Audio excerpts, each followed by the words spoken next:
Welcome to Pathways to Partnership, the podcast powered by Move America. Here, we explore the intersection of industry, government, and academia, where collaboration sparks innovation and strengthens our nation's defense industrial base. Each episode will bring you thought-provoking discussions, expert insights, and real-world success stories that showcase the pathways to building a stronger, more innovative defense industry. And now, here's your host, Rick from Move America. Welcome back to Pathways to Partnership, the podcast where we explore the critical issues affecting government suppliers and innovators. Once again, we're joined by Dr. Christophe McCray of Move America to take another dive into the topic of FOCI, foreign ownership, control, or influence, and what businesses need to know to mitigate FOCI. Christophe, thanks for joining the podcast. Thank you. So if I'm a business owner, and again, I'm looking to join the defense industrial base, or I'm looking to join the broader federal supply chain, because it may not be just with Department of Defense. It could be for commerce. It could be for energy. It could be for anything. FOCI is a big concern of mine. What are the resources that I have? Where can I turn to get some guidance about this? Because it is overwhelming for somebody who, again, is only focused on making a widget. First, I would go to first things first. If you're thinking about making a widget and if you want to start working with government, then you should fill out the SF-328. It's called the Certificate Pertaining to Foreign Interests, and it's required disclosure for companies seeking government contracts. DCSA, I'd go to their website and look at some of the things they do. DCSA stands for Defense Counterintelligence and Security Agency, and they monitor FOCI and defense contracts. CFIUS they always are reviewing foreign investments and for national security, and they're always putting out information. There is another thing called the NISPOM, and that's the National Industrial Security Program Operating Manual. It provides FOCI compliance guidelines for contractors and for sensitive information. And those are the things that I would really start to take a look at. I would even come and work with Move America. We could start working with you on those kinds of things. If you don't know where to go, if you want to see what you need to do in order to navigate this, then we could help you. And again, the Office of Small Business Programs has information and material there that you can take advantage of as well. And that's great that Move America is willing to do this for businesses. I know that's one of our core missions. We're here to really help build a robust defense industrial base and really bolster the defense supply chain. And a lot of people don't realize that a lot of the things that we do in that regard are in an advisory capacity. Right. Putting out these studies, putting out these white papers, having people like yourself, the reformed physicist. Is it reformed or recovering? Depends on the day. But having someone like yourself who has studied this over the past several years and really gotten into the weeds on things where they can come to you and, again, ask you questions. Most people don't realize that we offer this type of advisory capacity for businesses. And then, of course, we have the Apex Accelerator. Yes.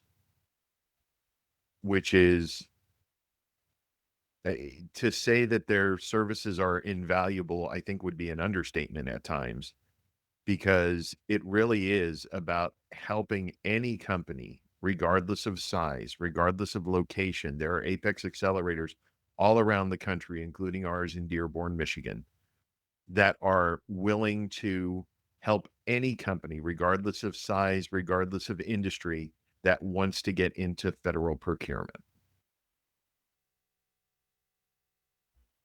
And especially now, this is important that we really think about if you want to get into government procurement, you really need to think about how you're going to do that. If you're going to work with the government, then you need to get on this yesterday, as soon as possible. Take your time, because depending upon how involved or how integrated foreign influences are with your company, it could take a few weeks, it could take a few months for your SF 328 to be reviewed.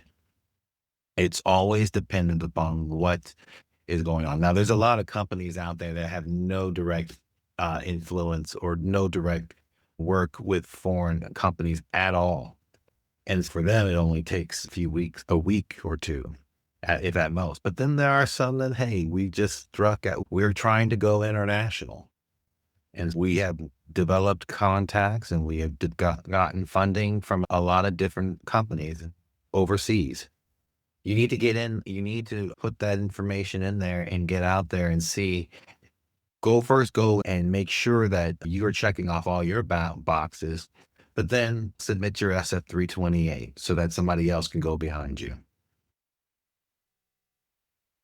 And it really is rare these days that you have companies that are so self-contained, or self-contained within the United States, I should say, where it's 100% domestic.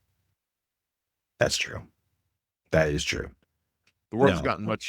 gotten much smaller. And if you want to grow your business, that's really the only way you can. That's really a good way how to do it, is to go international. But of course, the U.S. this is a very good way of doing that. If you have a idea, a service, a product that the Department of Defense can use, then this is a good first step. And then from there you can branch off. You don't want. If you can, I'm not trying to say which way you should go, but if you branch off first internationally, and then you want to come back and start working with the Department of Defense, it's going to probably be a lot more difficult to get involved with them than if you immediately start with DOD or the federal government.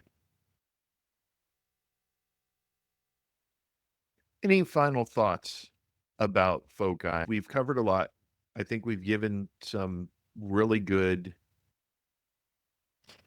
information and advice when it comes to businesses that are looking to get into federal contracting. Maybe do we want to talk about a few more examples? Sure. Let's see. I talked to you about the engine. I think the other one is one from recently. So there was the wind farm, and I think this is one that is quite often used, about a company that had developed really innovative way of wind farm technology. And they started working with a company in China, and after some time, the connection between the two just disappeared. And they later found out that China was then using their technology. And that happened because of China's influence within the company, where they convinced an individual there to go ahead and give them the technology so they could develop it on their own. They paid them the money, the person split, and was found out later. I think that has already taken its way through the courts. Another one that I talk about as well is the one that a Google software engineer, he was charged with a number of counts regarding economic espionage and theft for stealing AI technology. And again, that was with China. He was involved with their supercomputing data centers, and a lot of information, I think over 1,000 confidential files were pulled. He took that information to China, and I guess has shared it and started another company with another group of people. And he was introduced as their chief technical officer. So these are stories where the technology where you have a covered individual, somebody who is intimately involved with the technology, then takes that and takes it to another country and profits.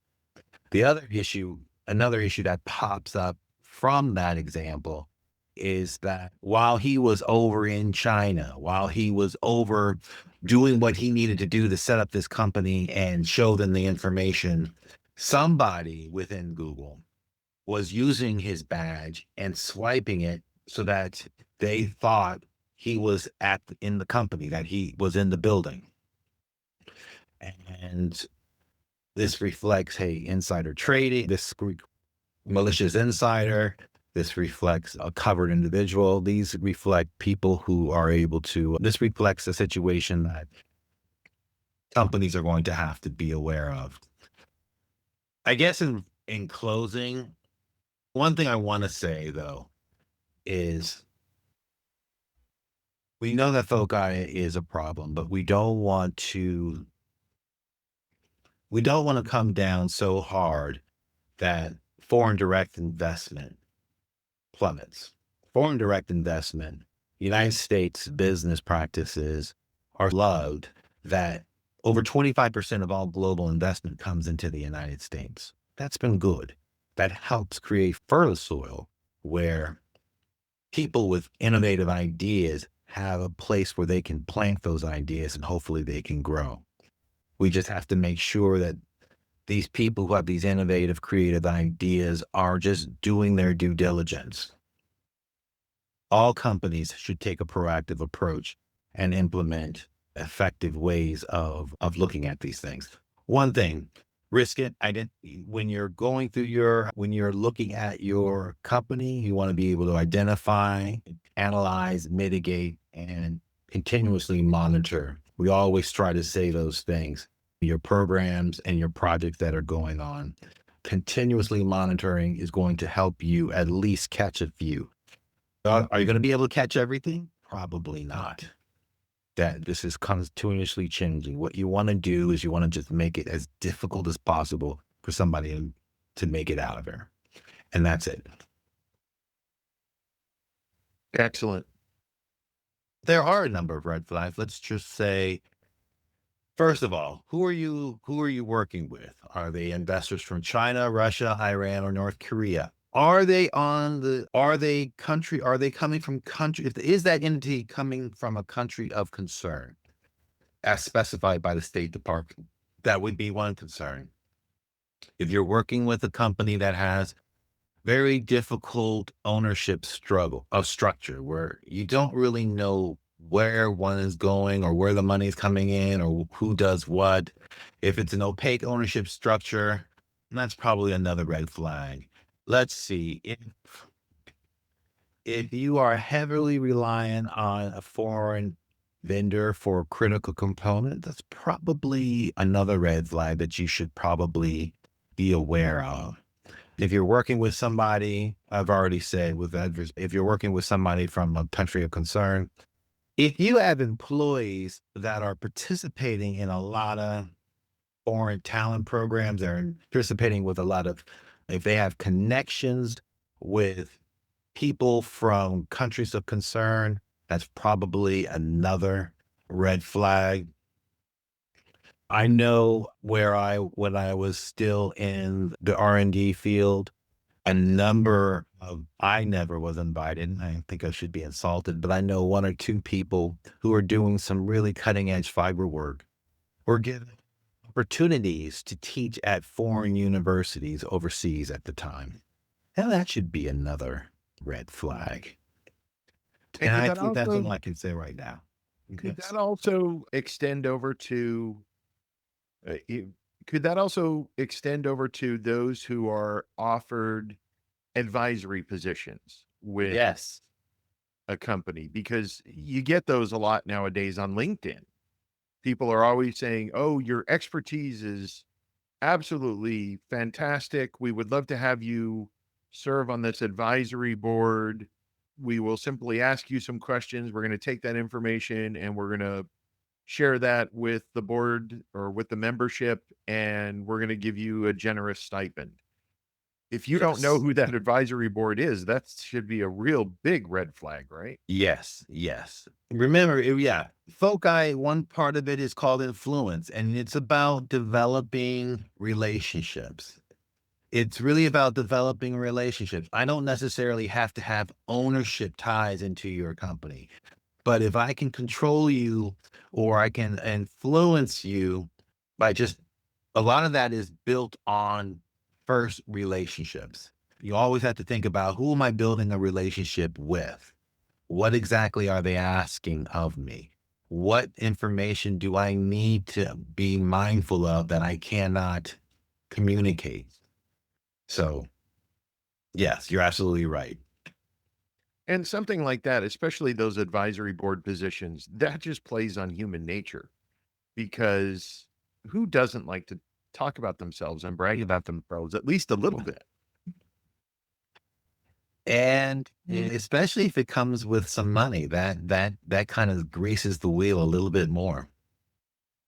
Exactly. So suddenly you think you're just bragging about your business prowess and, oh, yeah, by the way, my company just happens to be developing this. And you say it without even thinking about it. And then the next thing you know, there goes your intellectual property. There is a case where some foreign operatives were found in a cornfield pulling seeds of corn to take back to their country. And I always wonder, how did they know about that? Was it through a newspaper article where somebody said, hey, this person is developing this? Or was it at a conference, or was it at a board meeting where somebody was like, you know what, we are developing this new strain of corn that's going to have all these great characteristics and functions. And they were like, oh, really? Thank you so much. And you never know what information you're giving, how it could be used. First and foremost, if you're working with a government agency, you immediately let them know. We just found this out. Immediately, you can start going through mitigation purposes. It's always about transparency. If you know you have a FOCI issue, but you want to do business with the government, we're going to find out anyway, because at SF 328, you have to fill that out. We're going to find that out. If you are already working with the federal government and something like this pops off, then the best thing for you to do is let them know and say, this is the mitigation steps we're going to start doing. What is that famous saying? The real crime comes in the cover up. Yeah, you don't. If you know that you suddenly have an issue or you might have an issue, you don't want to just start saying, "Oh, we're going to keep this. We're going to keep this really quiet." Microsoft actually was fined $3 million, and that's something that can do. But they found that some of their software, I think, was being transported to Iran, and they had let it go. They didn't realize what was going on, and they immediately released that. It could have been it could have been significantly greater, even with jail time, but it was deemed that since they came forward, they released this information, they showed what their mitigation steps were, it was much less. I'm not saying that you're automatically going to be fined, but if you do have a FOCI issue and you try to suppress it, then that could be the end of your working relationship with the federal government. And so there are ways that this can be mitigated. It doesn't automatically just disqualify you from holding a federal contract ever. Exactly. There are mitigations. One of the parts of our study was listing mitigations that, based upon what your issue was, what kind of mitigations could you take? One thing that we always say is that you should always keep a ledger of your foreign interactions and the people that might be working at your company. That is one thing that's across the board you should always be doing. But no, we have mitigations. We have developed mitigations for a lot of things. If you have very little exposure, then there's one or maybe even two things. If you have a lot of exposure, if the federal government still wants to say, this technology is extremely important to us, we want to make sure that this is developed, then we have a whole slew of mitigations that we can help you, that you can do to take care of it. And some of that would be like a voting trust agreement. where it transfers control to U.S. citizens to neutralize foreign influence. Could be proxy agreements where U.S. citizens act as legal proxies to prevent the foreign investor from accessing sensitive information. There are all kinds of things that we can do. One thing we did not touch upon is there is always cyber, CMMC. There are cyber things that they would want you to do and take control of in order to prevent unauthorized access to sensitive information through a digital means. So there's always there are all types of ways to mitigate things. Doesn't necessarily mean that they're going to be 100% effective.